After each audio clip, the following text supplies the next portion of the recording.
Hi guys, welcome to the second video in this series. We will continue taking a look at some more problems related to periodic properties in this video. The first question is, successive ionization energy of an element X are given below in kilocalories. IP1 is 165, IP2 is 195, IP3 is 556 and IP4 is 595.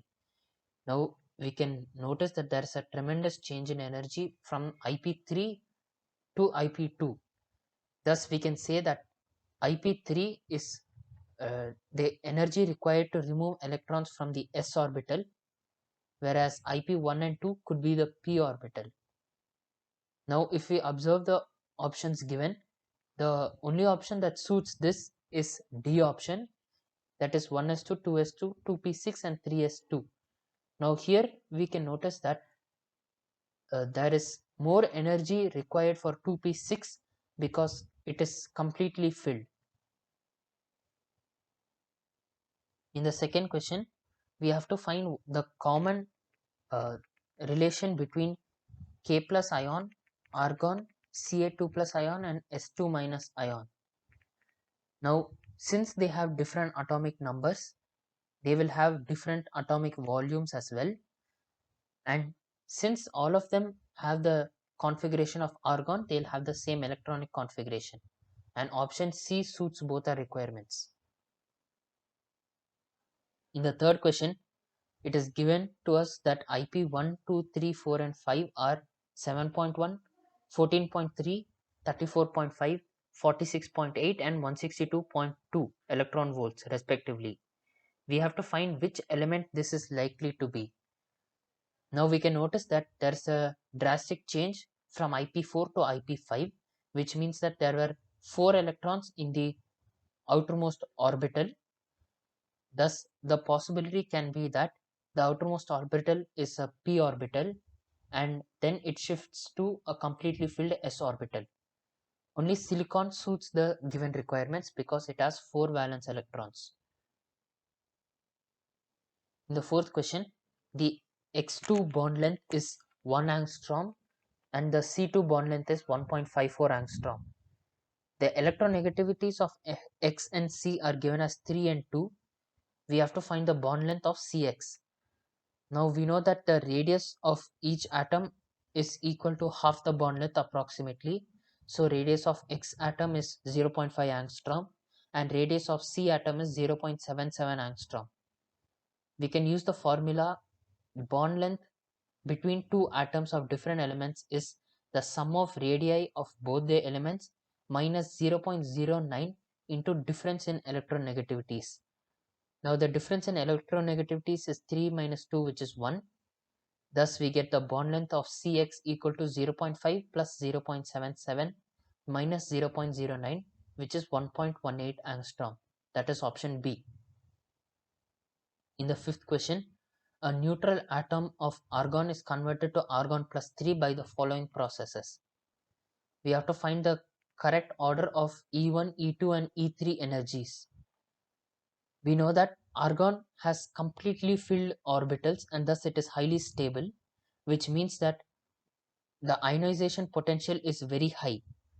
Thus, we have E1 less than E2 and E3 greater than E2.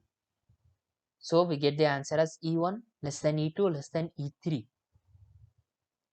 In the sixth question, in which of the following energy change corresponds to the first ionization potential? Now we know that ionization potential can only be calculated when the atom is in gaseous state and the atom is neutral. Thus we have only A option suiting both the requirements. X in gaseous state is converted to X plus in gaseous state plus 1 electron.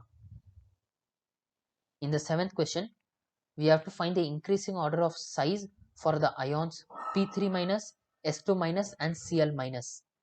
We know that greater the valency, the greater is the size. Thus, P3 minus greater than S2 minus greater than Cl minus, which is option A. In the eighth question, we need to find the order of atomic radius or ionic radius, which is not correct. Now we know that the size of anions is greater than that of atom, which is again greater than that of a cation. Thus option A is correct. Even option C is correct, and option D is obviously correct because the smaller the atomic number, the greater is the size of the atom in the same period. Thus the only option that is wrong is B. F minus is less than Na plus is less than Mg2 plus. Thus option B is our answer. In the ninth question, we have to find the correct order of first ionization potential. We know that beryllium has full filled s orbital because it has only 2 electrons in the second shell. Oxygen has a half filled p orbital, whereas neon has a full filled p orbital. Thus we have Li less than boron, less than beryllium, less than carbon. Oxygen is less than nitrogen, which is less than fluorine, and beryllium is less than nitrogen, which is less than neon. Actually over here it will be nitrogen has half filled p orbital, not oxygen.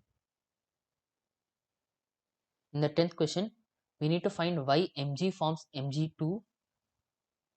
The options are oxidation state of Mg is +2, difference between IP1 and IP2 is greater than 16 electron volts.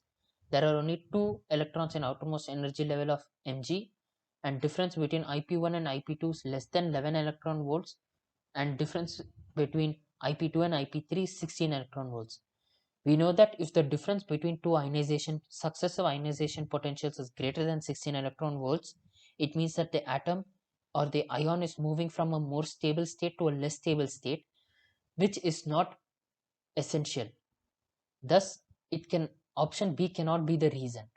Oxidation state of Mg need not necessarily be +2. Thus, option A can also be false.